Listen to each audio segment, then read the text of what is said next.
અહેમદાબાદ મિત્ર ન્યૂઝની ટોપ 10 ખબરોમાં આપનું હાર્દિક સ્વાગત છે. ગુજરાત હાઈકોર્ટને બોમ્બથી ઉડાવવાની ધમકી. ગુજરાત હાઈકોર્ટને બોમ્બથી ઉડાવી દેવાની ધમકી મળી. હાઈકોર્ટના ઈમેલ પર અજાણી વ્યક્તિએ મેલ કર્યો. પોલીસને જાણ કરતા હાઈકોર્ટ પહોંચી. હાઈકોર્ટના ગેટ બંધ કરી ચેકિંગ શરૂ કરવામાં આવ્યું.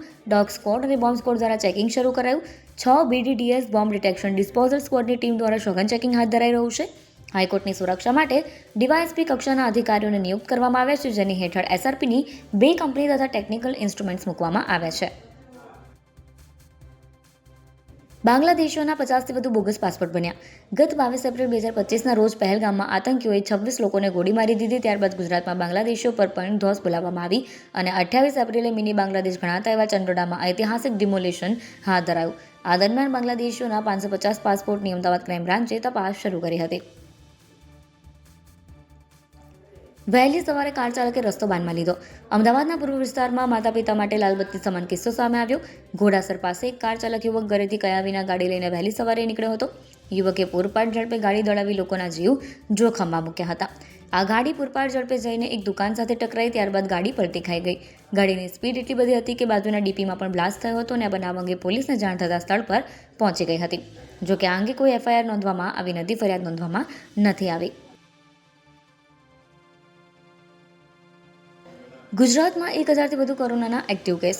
રાજ્ય સરકાર દ્વારા જાહેર કરવામાં આવેલી માહિતી અનુસાર 8 જૂન સુધીમાં ગુજરાતમાં 380 કોરોનાના એક્ટિવ કેસ નોંધાયા હતા, જેમાંથી 32 હોસ્પિટલમાં દાખલ છે અને 948 હોમ આઇસોલેટ છે. 27 લોકોને ડિસ્ચાર્જ કરવામાં આવ્યા છે. અમદાવાદમાં આ વખતે પહેલીવાર એક જ દિવસમાં કોરોનાના 131 કેસ આવ્યા, જ્યારે રાજકોટમાં 10 નોંધાયા. આ સાથે જ ગુજરાતમાં કોરોનાના એક્ટિવ કેસનો આંકડો 1000ને પાર પહોંચ્યો છે. આજથી ગુજરાતની 54,000 સ્કૂલોમાં શૈક્ષણિક સત્રનો પ્રારંભ. લાંબા વેકેશન બાદ આજથી વિદ્યાર્થીઓનું શૈક્ષણિક સત્ર શરૂ થતાં વિદ્યાર્થીઓ પ્રથમ દિવસે ઉત્સાહ સાથે પહોંચ્યા અને લાંબા સમય બાદ મિત્રો અને શિક્ષકોને મળ્યા. રાજકોટમાં નાના ભૂલકાઓને કુમકુમ તિલક કરી પ્રવેશ આપવામાં આવ્યો. સ્કૂલોમાં બેલ વાગતા જ વિદ્યાર્થીઓને વર્ગખંડમાં પ્રવેશ આપી પ્રાર્થના શરૂ કરી નવા સત્રનો શુભારંભ શરૂ કરાયો. આડેધડ ઊભી રહેતી રિક્ષાને કારણે અકસ્માતનું જોખમ. જમાલપુર 4 રસ્તા, નારોલ 4 રસ્તા અને વાસણા 4 રસ્તા સહિતના મોટા જંકશન પર રિક્ષાઓનું અણધડ પાર્કિંગ હોવાને કારણે ટ્રાફિકની મોટી સમસ્યા સર્જાઈ રહી છે. 4 રસ્તાના વળાંક રિક્ષા ઊભી રાખી પેસેન્જરોની રાહ જોતા શટલ રિક્ષાના કારણે શહેરમાં ટ્રાફિકનું ન્યુસન્સ વધી રહ્યું છે.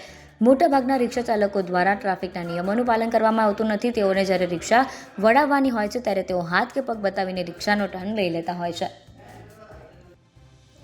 ચોમાસામાં ચેતવણીના બોર્ડ લાગશે. ચોમાસાને હવે ગણતરીના દિવસો જ બાકી રહ્યા છે, ત્યારે મ્યુનિસિપલ કોર્પોરેશનના ઇજનેર વિભાગના અધિકારીઓ પ્રી મોન્સૂનની કામગીરીનું અડધડ આયોજન કર્યું છે. વરસાદી પાણી ભરાતા સ્થળો પર ચોમાસા પહેલા કરવાની કામગીરી હવે કરવા માટેની દરખાસ્ત સોમવારે મળેલી વોટર સપ્લાય કમિટીમાં મંજૂર કરવામાં આવી. શહેરના બોપલ, ગુમા, થલતેજ, ભાડજ, સિલજ, નિકોલ, ઓઢવ, ત્રાગડ, જગતપુર અને ચાંદલોડિયા સહિતના વિસ્તારોમાં ડ્રેનેજ અને સ્ટ્રોમ વોટર લાઇનો CCTVથી સાફ કરવાના ₹16 કરોડના કામો મંજૂર કરાયા છે. સોલા ભાગવતમાં પરંપરાગત રમતોનું આયોજન. અમદાવાદના સોલા ભાગવત વિસ્તારમાં રાષ્ટ્રીય સ્વયંસેવક સંઘ ભગવતનગર દ્વારા રમતોત્સવનું આયોજન કરવામાં આવ્યું હતું. આ કાર્યક્રમનો મુખ્ય હેતુ ડિજિટલ યુગમાં બાળકોને પરંપરાગત રમતોથી પરિચિત કરવાનો હતો.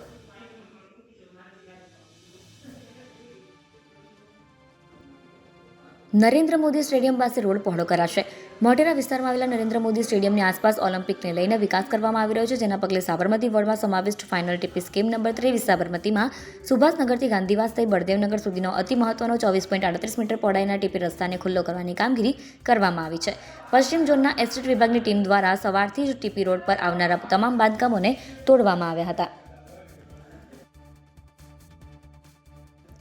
યુવકે ઉધાર લીધેલા પૈસાની વારંવાર ઉઘરાણી કરી હેરાન કરતા 3 શખ્સોના ત્રાસથી ગળે ફાંસો ખાઈ લીધો. કૃષ્ણનગરમાં થોડા દિવસ અગાઉ યુવકે આપઘાત કર્યો હતો. યુવકના પિતાએ મોબાઈલ ચેક કરતા યુવક પાસે 3 શખ્સો ઉઘરાણી કરવા ગાળો બોલીને ત્રાસ આપતા હતા, જેથી કંટાળીને યુવકે ગળે ફાંસો ખાઈ આપઘાત કર્યો હતો. કૃષ્ણનગર પોલીસે 3 લોકો સામે દુષ્પ્રેરણાનો ગુનો નોંધી તપાસ શરૂ કરી છે. અહેમદાબાદ મિત્ર ન્યૂઝની YouTube ચેનલને સબસ્ક્રાઇબ કરો અને બેલ આઇકન જરૂરથી દબાવો, જેથી મહત્વના સમાચાર આપના સુધી જલ્દીથી પહોંચે.